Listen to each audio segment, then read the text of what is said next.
Hi guys, welcome back to my channel. If you're new here, my name is Megan with Her Courage to Plan. Today's video, I wanted to share with you all our decision to start our emergency savings journey and also provide you guys with a few tips on how to start your own journey. So before I get too far into this video, I wanted to share with you guys that around the middle of May, my job notified employees that we will have to take mandatory furloughs. So what that means is that we will have a loss in income. So that loss in income, it is mandatory and there's no way around that. I don't have all of the particulars as far as how deep the cuts will be, but I'm sure because July 1, it starts the new fiscal year. So we will definitely know something by July 1 for sure.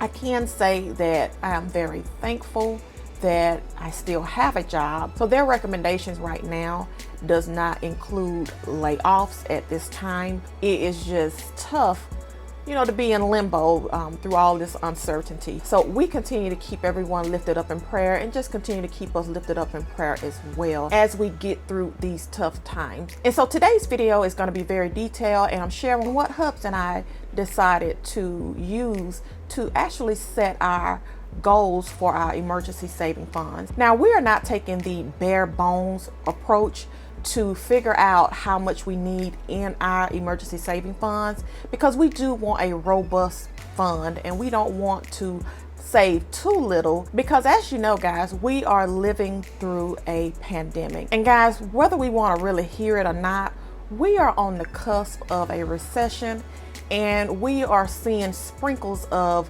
depression-like activity going on now. Now, our generation, we have never seen a true depression, but we have lived through recession. So even at that, we know that we will get through these tough times. Now, when you see toiletries and basic necessities scarce and food shortages, and not only that, increase in prices across the board, guys, it tells us that using the bare bones approach at this time, knowing that what we know now, it's not going to work for our family. Now, if you have used that approach or just using the core expenses, then of course, if that works well for your family and your family's lifestyle, that is okay. Now, if you have been following our journey, you have seen our budgeting videos. You have seen all the expenses that we do include in our household budget. And as I've explained before, we have a portion of our paychecks that goes direct deposit into our household account, and we pay bills from that account. And so what we've decided to do is take our full monthly expenses with a few tweaks to come up with our goals. And so again, this is our way of doing it to make sure that we have a robust saving funds. But again, you make sure that you do what works well for your family and your family's lifestyle. And so speaking of emergencies, we know that emergencies can look different from one family to the next. And emergencies, it can be a total loss in your job, reduced hours, which reflects reduction in income. You can have a home emergency. It can be a family emergency, even a natural disaster. And so that leads me into a few tips, guys. So number one, before you start any type of journey, whether it's a debt journey, whether it's a savings journey, you want to make sure that you have a budget plan. You want to know how much income you have coming in.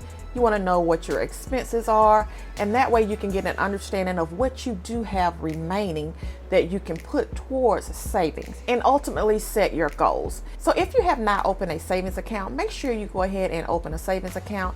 You can use your local credit union, even if you have a current relationship with your local bank. Go ahead and inquire about opening up that savings account. You can also use online banks as well, preferably a high yield savings account, one with no monthly fees or penalties for withdrawals or transfers. We want to make sure that we are holding on to as much money as we can. We don't want to be nickel and dime with those different fees. So just make sure you do your research on the different savings accounts. Now, if you can automate your savings and have a certain amount coming out of your paychecks, or, direct transfer from, a checking account into your emergency savings, that is a great way to go. I mean, guys, even if it's $5, you want to make sure that you do start saving something for your emergency. It doesn't have to start off huge. Your amount can be whatever fits your lifestyle. And if $5 or $10 all you have, then that is awesome. The main thing is you got to go ahead and get started. Now, the last tip I have is, if you have already started your savings journey, make sure you reevaluate your budgets and your saving goals so that you can make sure that you're on track to ensuring that you do have enough saved to take care of those emergencies. Now, recently I did a collab and it was hosted by Rochelle Adamson. Now, she does Money Mondays and she provides valuable information, guys. You will be able to glean some awesome information as far as your personal finances. So the video that I did, part of the collab, Life on a Budget During a Pandemic, I did give you some side hustle ideas. So when you're looking at your budget and you're trying to figure out, what you do have to save, and if it's already tight, then of course you need to find some ways to boost your income. So make sure you check that video out. And guys, we are also doing a savings challenge. So the savings challenge is separate from our emergency savings, and I also gave some tips and some money earning tips in those videos as well. So I'll leave those links up above. You can go and watch and just kind of get you some ideas that can also help you start your journey. And so I'm going to transition and show you guys our full setup of our emergency savings. So we're going to be doing an emergency savings goal for 1 month, 3 months, 6 months, 9 months, and of course 12 months. And I will be able to give you all a detail of how we derive at those numbers. So again, guys, this is just what our family is doing to get a goal, to get that baseline. But you make sure, if you're going to use the bare bone minimum, then if that is going to work for you and your family, then go with that. But at this time, living during these uncertain times and looking at different increases that are going on, we want to make sure that we're not cutting expenses from the beginning. We want to make sure that we have a robust savings, and then if we need to cut due to a job loss or a significant reduction in income, then we can start reducing our expenditures. So without further delay, I'm going to transition and we're going to go ahead and get our emergency savings set up. All right, guys, so I am at our bill payment tracker. I keep a master copy of the bill payment tracker in the front of my budget planner. And this here is part of my 12-month paycheck to paycheck budget journal. So if you have not checked that out, you want to make sure you go over to my Etsy shop and snag your copy. So let's go ahead and get over to our emergency savings trackers. All right, guys, so I am at the emergency savings section of my budget planner, and right here is where I'm going to fill in the expenses. Now we're going to fill in from 1 month all the way to 12 months, but when you're setting your goals, I suggest that you at least start out with your 1 month savings goal and then work your way up. But of course, depending on your family's lifestyle, you may want to just shoot for a higher amount, but it's totally up to you. But we are going to actually start out our first goal with a 1 month goal for our household emergency saving fund. I'm also going to fill out the emergency savings tracker, where I'll keep a running total of what we're putting into this fund, and I will enter our May totals. Now, if you missed our May budget recap, I'll link it up above and you can go back and watch it, and you will be able to understand where these numbers are going to come from. I'm also going to fill out the savings goal tracker monthly jar. And then last, I'm going to complete our savings tracker large jar with you guys. All right, so I'm going to go ahead and get started, and I will see you back in a bit.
guys, so our 1 month goal expenditures come to $3,697.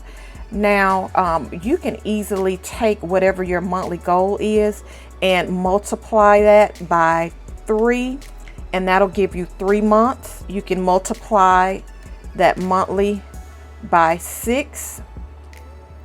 You can multiply your monthly by 9, and then you can multiply your monthly by 12 to get your 12 months. Now, as far as our expenditures, we did go ahead and just round the numbers so it'll make it a little bit easier. And you see these smaller amounts like pest control, you know, we don't do that but every other month. So we just took that full year and just divided it by 12. We did the same for our car registration, our home owner's insurance membership, and so we did that so that we can still be able to see what that monthly amount would be so that we can put it part of our goal. Now, all of these expenditures, no, they are not your core expenditures, and this does not reflect a bare bone savings, guys. We are not going to do the bare bone savings. Like I said earlier, we want to make sure that we start out coming out the gate with a large enough goal to where if we have to truly cut down based upon a loss in income, yes, this could be dwindled down, and then we could make sure that our savings is stretched longer.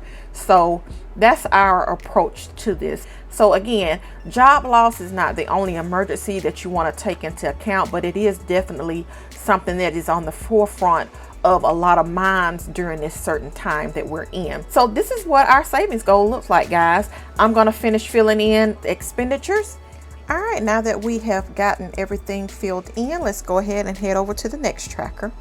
All right, so we are at our emergency savings goal tracker. So now that we do have our goal, we can go ahead and write this in up top, and I'm going to fill in this information from our May budget recap for our savings account.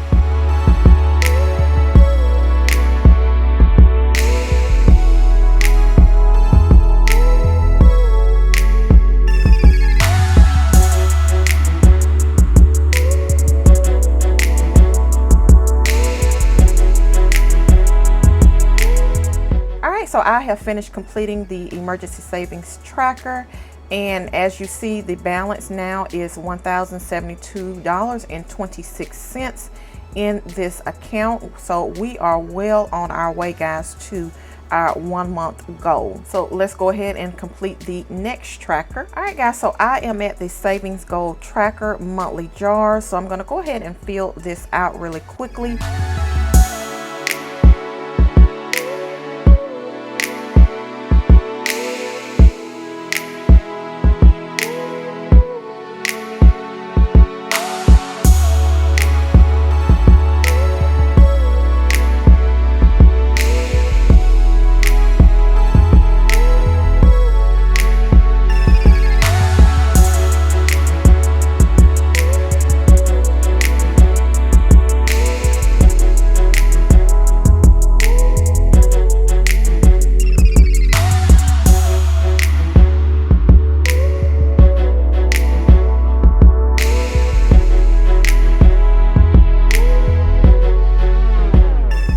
Guys, so I am finished updating the saving goal tracker monthly jars. Now, if you are liking these trackers or worksheets that you've seen me use today, I do have the link down below to my Etsy shop in the description box, so you want to go ahead and check that out if you are interested.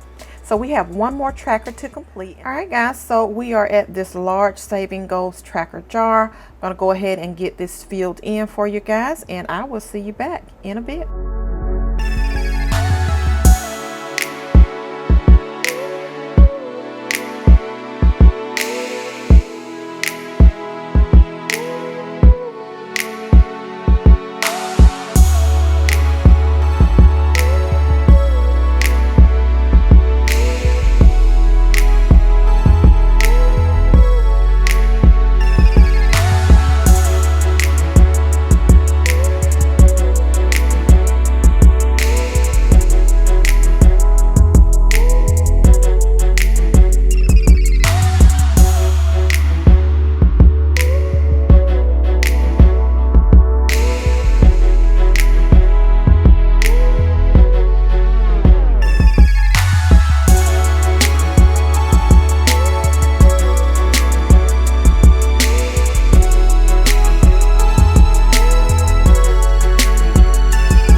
guys, so I am finished filling out the savings goal tracker large jar, and I laid down a few elements. Of course, I went ahead and filled in the quarterly check-in for the first quarter, and then also I went ahead and shaded in up to the actual balance that we have so far in our emergency savings. So I hope you all enjoyed me completing our emergency savings goals tracker, guys.